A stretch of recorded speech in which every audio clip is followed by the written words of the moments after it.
Hello and welcome back to Rage Gaming, Elden Ring and the Things You Didn't Know series.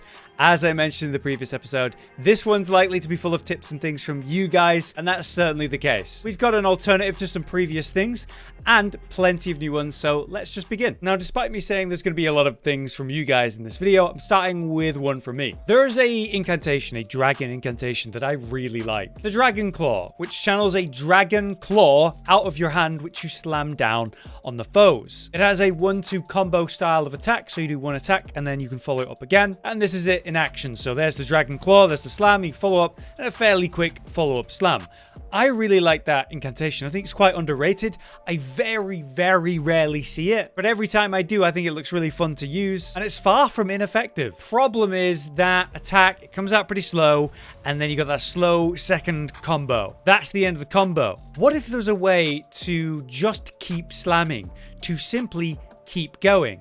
Well, as it turns out, I recently found out that is exactly what you can do. We can do the 1 combo, the 2 combo, then 3, then 4, then 5, then 6. You can imagine how effective this can be in open world scenarios and in plenty of boss fights too. Now I imagine you've worked out how this works just from looking at that, but I am holding 2 seals, hence the 1 red hand and the 1 glowing yellow hand. Now technically I am using a faith-based seal here. The best option is the Dragon Communal seal because it's going to boost our Dragon Communal incants. So maybe running 2 of those would be optimal if you could get a second one, maybe someone drops you one, but this works really well. But the main thing here is that it becomes an infinite, very strong, very effective combo, and it's very fun to use. I really recommend you try this incantation if you're interested in the dragon arts. While yeah, the rot options are still very good and perhaps optimal, this is a really early game, very effective incantation you can do if you're doing a dragon build, and through this method of grabbing 2 seals, you can do an infinite combo which is going to burst people down. It's effective and it's fun,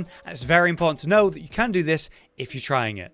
Moving on then, let's begin some of the ones from you guys, such as a major follow-up one in which I was talking about a great farming spot to get pickled foul feet, or rather specifically the 4-toed foul foot, a really important resource for both the silver pickled foul foot and the gold pickled foul foot. Having an infinite supply of these is really good, especially in a first playthrough, or if you're trying to get a specific item. I showed a great spot in Caelid. Here at the Cathedral of the Dragon Communion, just southwest at the edge of the cliff, are 3 of these birds, which you can farm and get those drops, and as I showed in that video, it's an effective and easy way to do so. But there's another spot that could be a bit better, especially if you have AoE options available, or you're willing to go slow and use a bow. I kind of offhandedly mentioned it in the video, but so many people brought it up in the comments. I would say it was 70% of the comments on that video, people just saying about this spot, so I've got to show it. So here, south of Limgrave, on the peninsula, the west side, we have the 4th Church of Marika. If you head straight north, there's a shore down there. To maximize your drop rate for anything, you should be wearing the silver scarab. You can pop some silver pickled foul feet for farming as well for the 3-minute buff, and having a higher number in your arcane stat will raise your discovery.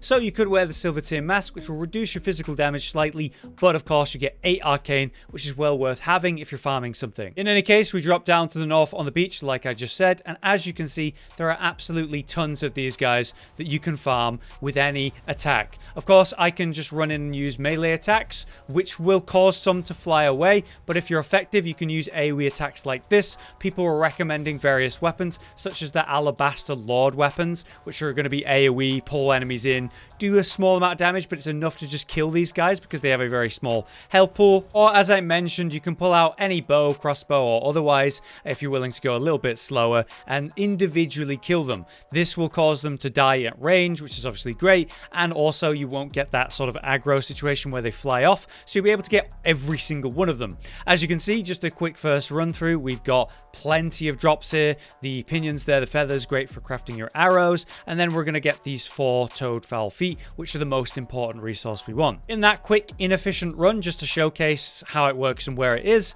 I've got 3 or 4 there, so that's pretty incredible. Because of the response to this, with so many people commenting about this saying you should show this spot specifically, if you guys have any great farm spots for important resources, then let me know and maybe I can include it in the series. Is there any really useful item that you wish you had more available in your first playthrough? With a resource you can farm en masse to get that thing. Let me know if you know. Okay, so next up we have a follow-up one from another previous one that was talked about quite a lot as well, but maybe not quite as much as the bird farming spot. This comes from many people in the comments though. It's all to do with the telescope your quick item that I used in my videos a lot for cinematic purposes or just to show something, but from the back of Torrent, because I recently gave a quick little tutorial on really useful Torrent movement, such as if you want to turn around, you can double jump and make a complete 360 angle turn however you want really quickly. But a lot of people were talking about the telescope for a good reason.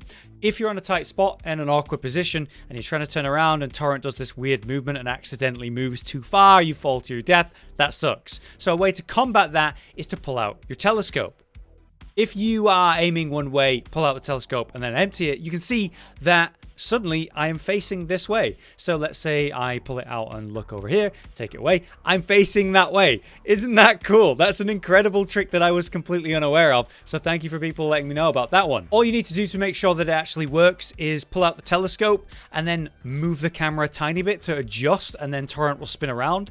If you do not move the camera at all when you pull out the telescope, he won't fully turn, he'll make a small turn. Also, technically what you could do is take the telescope out where you're aiming anyway, and then do a slow turn, and Torrent will just turn completely with you, all on the single still spot. So that's actually a really good tip and further advancement on the previous topic, so thanks for that, guys. Okay, so next we have one from Graf Metal, who noticed for the first time a really weird detail to the Gideon Ofnir set. They mentioned specifically the helmet, but there is other details to it too. But if you come up close like I've just done, and you take a look at the helmet, Metal highlights the fact that that kind of beard tinging around the helmet is not a beard at all. It's literally ears, just lots and lots of ears in the shape of a beard around the bottom of the helmet. But then you stop and look at the armor a little bit more, and it's on the arms, on the sleeves. The warping around the end of the gloves there, towards the elbow, yeah, more engravings of ears. In fact, down here at the end of the chest piece, covering the groin area, that is also just ears. The symbology here is clear, right? It's Gideon the All-Knowing. You look at the back here on the belt, it's an eye. The engraving on the back itself, that's an eye. There are eyes all over the chest piece in general, and even on the helm. The idea is to be all-knowing, all-seeing, right? But why the ears? I remember the first time I realized who Gideon was in the cinematic, at the beginning launch of the game. You see him being revived like the rest, but he's buried, absolutely buried in ears. I'm not sure exactly what his obsession with the ear or ears is, but I suppose it makes sense that someone that's all-knowing isn't just all-seeing, but they're all-hearing. They are a wealth of collected knowledge, and ears and eyes are essentially the collection of that knowledge. It's a very strange detail that I've never stopped to really look at, so thank you for highlighting that, Mel. I like this one. Moving on, we have one from Matt Jackson, who talks about the Auracular bubble type of weapons. So that can be, of course, the one I'm holding here, the massive one, or Envoy's Longhorn, probably the meta one. They're hammer or colossal style weapons that have a unique effect, which is the Auracular bubble Ashes of War, where you're shooting out a bubble and also blowing the horn in a kind of cute way. Of course, this one's not particularly effective compared to the Longhorn, which is incredible, but if I turn up the in-game volume, you can hear it. It makes a very distinctive noise, right? We all heard this when they're attacking us in the various areas of the game. It's a hella annoying ability and a sound that you can associate with that. But as it turns out, there's a subtle and kind of funny effect to their Ashes of War, a unique detail about them. Now you see, I have FP, so of course I can use the Ash of War. So it makes that sound, it shoots the bubble. But what happens when I try to use it and I have no FP? Now,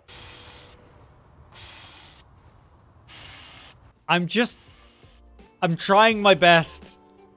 It's just not working. I have no FP to make it happen.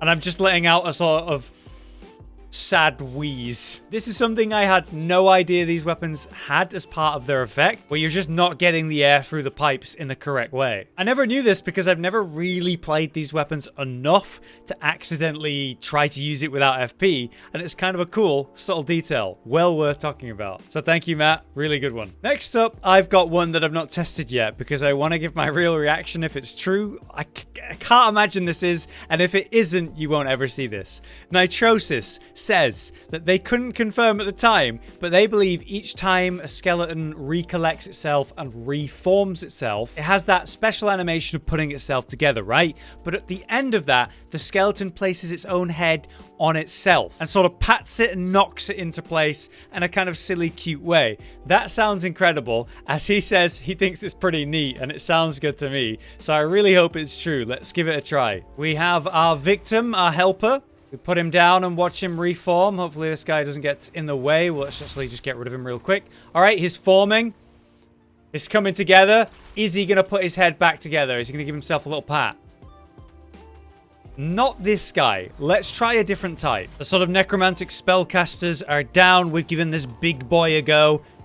All right, his head's just reattached and no pat. I'm not giving up hope. I swear I remember this animation now more that I've thought about it. What it needs is a regular skeleton. One of these guys right here. Maybe it's only when they form originally. Rather than when they respawn, it's when they originally spawn. Let's try that. Here we go.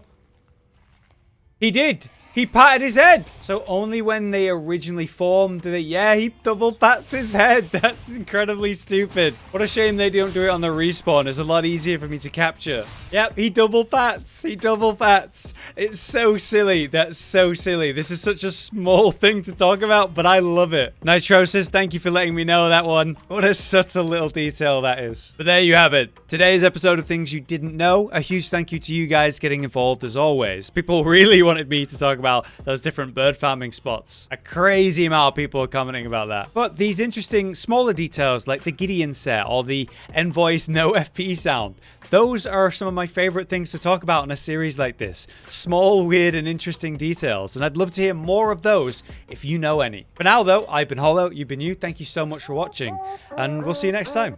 Josh, Cotton, and Hollow with the videos, dropping the humor like a hammer on your tippy toes, bringing entertainment on a daily arrangement to take our insanity and turn it into entertainment. Yes, I said entertainment twice, to reiterate that it is nice to look into your faces on a mostly daily basis when you let us in your homes to make the whole world a stage. Goodbye.